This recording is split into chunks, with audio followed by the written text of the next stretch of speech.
When the Seattle Seahawks really let Russ cook, man, he is one of the best quarterbacks in the league. And it just tells you when you have an elite playmaker at that position, you can really carry, for the most part, a mediocre team. And I know a lot of Seahawk fans don't like to hear that, but it's kind of true, man. The offensive line was kind of middling last year, and then the defense was just terrible. Yet he consistently carries his team to the playoffs. So are they any better in 2021? I'm going to answer that today. I'm going to go ahead. We're going to take a look at the roster, do a little breakdown, give you my projected starters, as well as a prediction on how the Seattle Seahawks will fare. What's crack-a-lackin'? It's your boy, Bro Schmo, just in case you did not know. So go ahead, become a bro, and subscribe if you want more content. We do a lot of draft content on the channel. I'm doing my positional rankings before the season, so come check those out. And, of course, leave it a thumbs up. Let me know what you think in the comment section below when it comes to this squad and how they'll fare. I always look forward to hearing from you. If you're looking for fantasy football content, check me out on the TikTok and you'll hear about Underdog Fantasy and how you can win money with that later on in the video. But let's go ahead and get into this offense. Now, they bring in Shane Waldron? I think that's how you say his name, but he used to be with the Rams, and now he's in here as the offensive coordinator, but I don't think much changes with the offense. They were already becoming more of an outside zone blocking scheme type of team. I think they were in the top 10 when it came to how much they ran outside zone blocks. There we go. And they actually loved using Russell Wilson on bootlegs, so they already incorporated a lot of play action. I mean, when you run the ball as successfully and as frequently as Seahawks, you want to use the play action, and they use a lot of bootlegs. What I do think will change is maybe we'll see an uptick in motion and jet sweeps, which we saw a little bit of that last year with Tyler Lockett, but I think we'll see a bit more of it, and I think that's why they went out and got Dwayne Eskridge out of Western Michigan in the second round. Fortunately, he's not. He's on the pub list to start training camp. So, woof. But I think he should be healthy for the season. So I really like what our boy Shane might bring to this offense. And I mean, Russ is working with great playmakers in DK Metcalf, Tyler Lockett. Tyler Lockett, literally, he led the team in slot snaps last year. The guy, he could play on the outside, could play on the inside. One of the most underappreciated receivers in the league. Very good route runner, probably one of the best in the league. But you got to kind of wonder who will take on the David Moore role in this offense. Freddie Swain, I think, kind of has the inside track. A lot of people want it to be Dwayne Eskridge. I'm not too confident that he could win on the outside, but I feel like he's more of an underneath slot guy. But I think Swain, at least being the vet, he had experience. I think he had over 100 snaps on the outside and then 90-some in the slot last season. So I think maybe he, just being the second-year guy, may get the edge, at least early on. They did also bring in undrafted free agent Kay Johnson out of South Dakota State, who I was very high on. Another guy, he's more of an underneath, more of a possession guy that can play on the outside and play in the slot. So I think those guys, guaranteed they make the roster. It's kind of up for grabs if they keep a sixth receiver. I don't think they got a lot of great options. Maybe Aaron Fuller, maybe. But at tight end, I think they do have some playmakers. Will Disley, like low-key, he's a very, very good tight end when healthy. He's a solid blocker, but he really does he's very sneaky as a receiver. It's just the guy gets beat up. I think that's why they bring in Gerald Everett from the Rams. Who would have thought? Who would have thought? Shane sitting here is like, I liked him as a weapon. Let's bring him in. So I think they'll bring him, that he might end up getting more snaps than Disley, of course, considering Disley's health. Colby Parkinson, a guy that I believe they drafted. He was a late rounder out of Stanford. He's kind of this tall, big catch radius type of tight end. I think he could maybe be a guy that gets into play a little bit. I think he's a guy that could help just like tear teams up through the seams. So I feel good about the playmakers on this squad. And then, of course, like the big part of this team is going to be the running game and how successful they can be at, well, getting production from the run game, and they have a wonderful group of running backs to do that. Chris Carson, one of the most underappreciated running backs in the league. Rashad Penny, honestly, when he's gotten, like, when they've called his card, he's come through. So he's a pretty solid backup.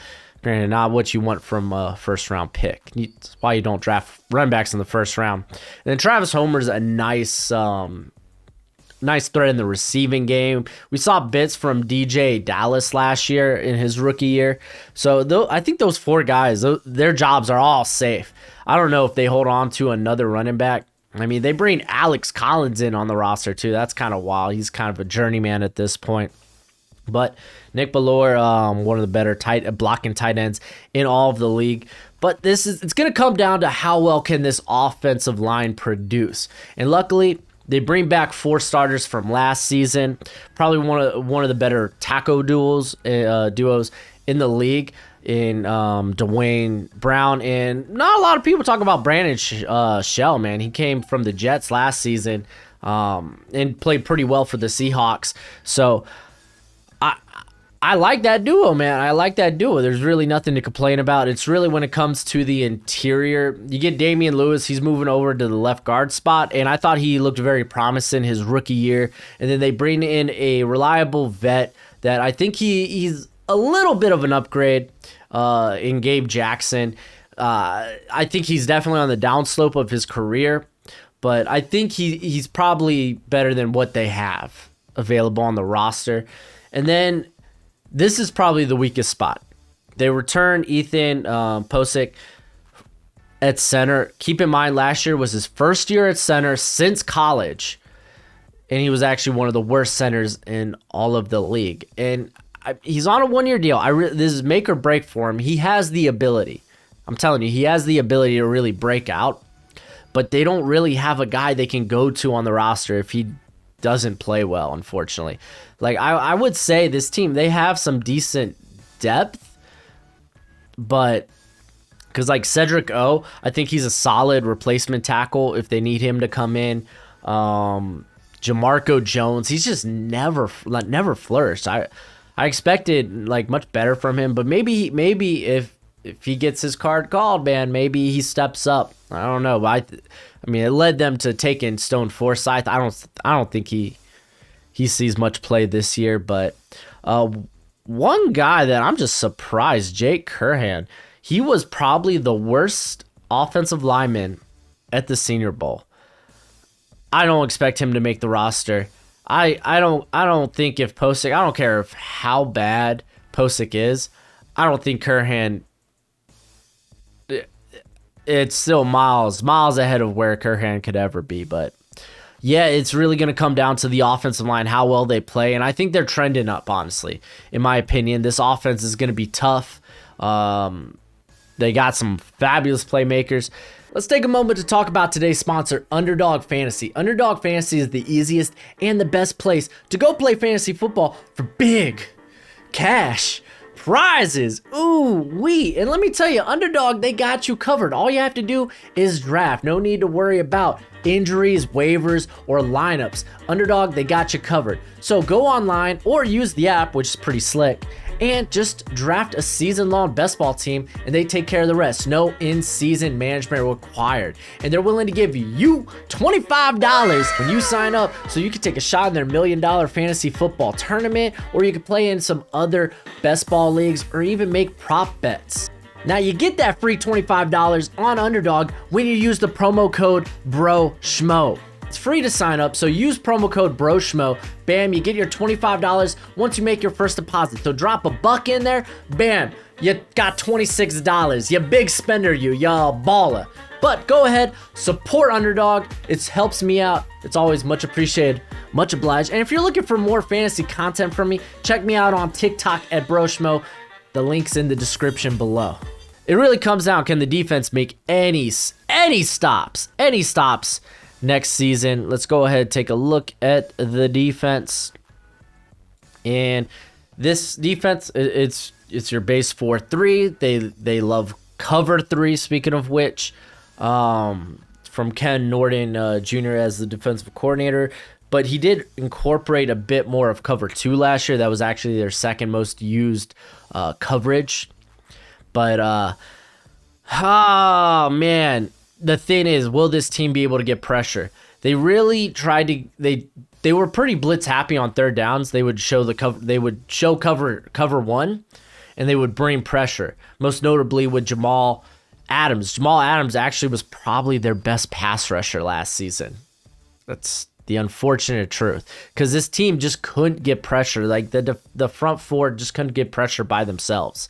And with Adams being your best pass rusher, he only rushed the passer 106 times. Yet he was third in pressures on the team and tied for first in sacks. They lose probably their most disruptive pass rusher on the interior in Jaron Reed. He's off with the Chiefs, and he was tied for sacks with that squad. So can this front four get pressure without having to rely on Jamal Adams coming in? Because you want that guy in coverage too. But I think they can. I think it's going to be interesting because LJ Collier, the dude's put on a lot of weight since getting drafted. He's at 291. I think he comes in and he's the actual replacement for Reed from the interior. So they're hoping that he really breaks out this season in that role, while you got Pono Ford, who's, I think, very underappreciated. He's a very solid starter along the defensive line there at the other interior position, but you don't got much. You don't got much on the interior at all. I mean, what they got Al Woods, he's likely to make the roster. Rasheem Green is a guy who I thought would be pretty darn good. He hasn't really emerged to be anything than a replacement level starter in the league. I mean, that interior, like, depth is probably the biggest concern when it comes to this defensive line. On top of, I guess, just getting pressure. They get a reliable pass rusher. They grabbed Carlos Dunlap before, I think it was like week 7 or so, in a trade, and I think he produced pretty well. So the question is, who's going to start opposite of him? Because there's a variety of different options that they have there. I mean, they have some reliable I say reliable, like okay vets in Kerry Hyder, and what is it? Benson Mayowa. I always be butchering names, man, I swear. But they got reliable vets there. I'm expecting Alton Robinson, who looked pretty good in a limited amount of snaps there, to really take a step up, and maybe he ends up being the guy to emerge and really get pressure on this defensive line. Now, you'd be like, okay, well, why didn't you mention Darrell Taylor, the guy that they drafted, I think it was in the second round at Tennessee, second or third round. But I really think he's going to end up taking on the KJ Wright role, because Jordan Brooks, he's going to see a significant more amount.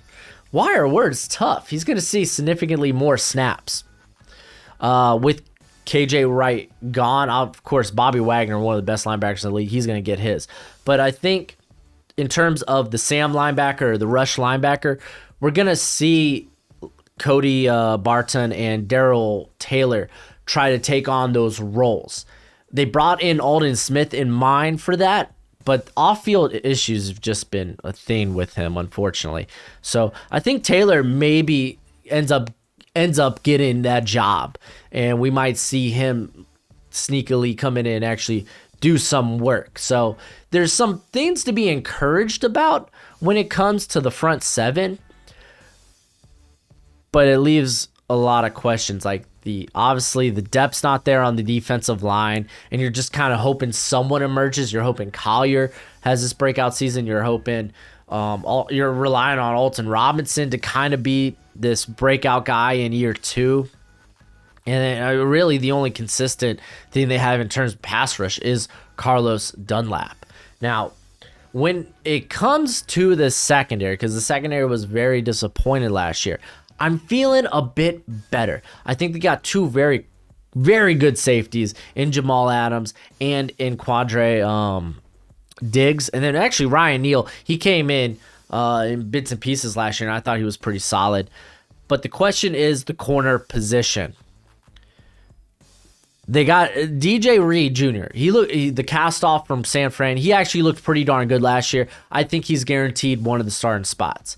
So the question is who starts opposite of him. And I think a lot of people want it to be Ahkello Witherspoon, who's another cast off from the Niners, who lost his starting job after he got hurt, but then he regained it late last season with the Niners and actually had a really, really, really mean looking 3-game stretch to finish off the season. So I think he's definitely a likely candidate to start. And then, of course, you got the veteran Pierre Desir, who's very familiar with the defense they like to run here in Seattle. So you can't count him out. But I feel a bit better about the corner position as long as it ain't Trey Flowers.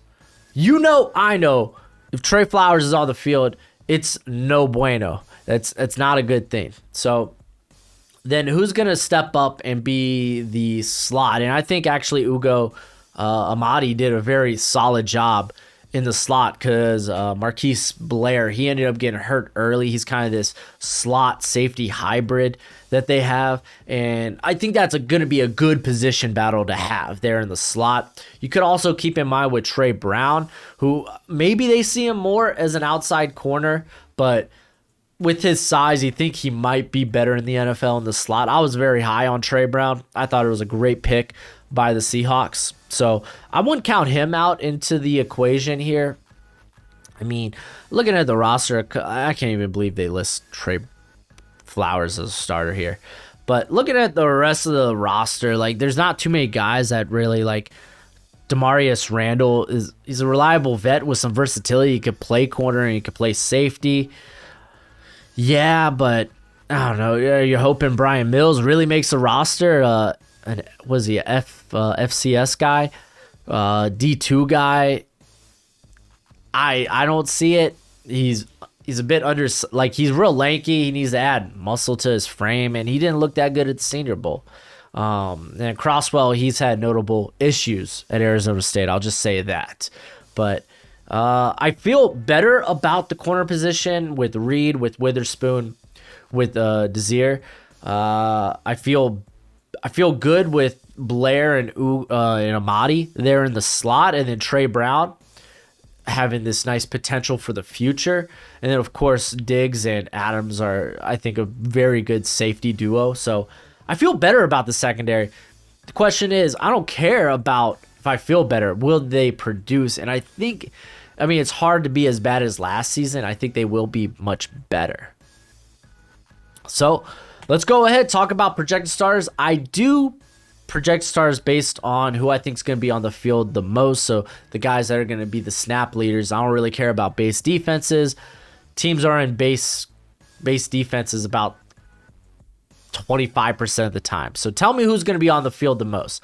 And we're going to start with the offense. I got Russell Wilson, Chris Carson, and then I have Freddie Swain being the guy. I think he's going to edge out Dwayne Eskridge just because he's a second-year player, and he has the ability to play on the outside or in the slot, while Tyler Lockett, he led this team significantly by like 300 snaps in terms of how many plays he took out of the slot. So that's why I got him listed as a slot. But if they're only doing like 2 wide receiver sets, it's Lockett and Metcalf.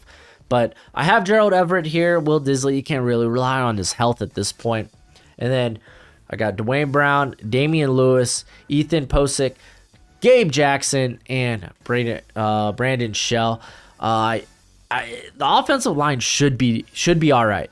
It should be all right in theory. So I'm expecting them. I'm expecting the offense. Yeah, they're gonna have to carry this team. Luckily, you got one of the best quarterbacks in the league.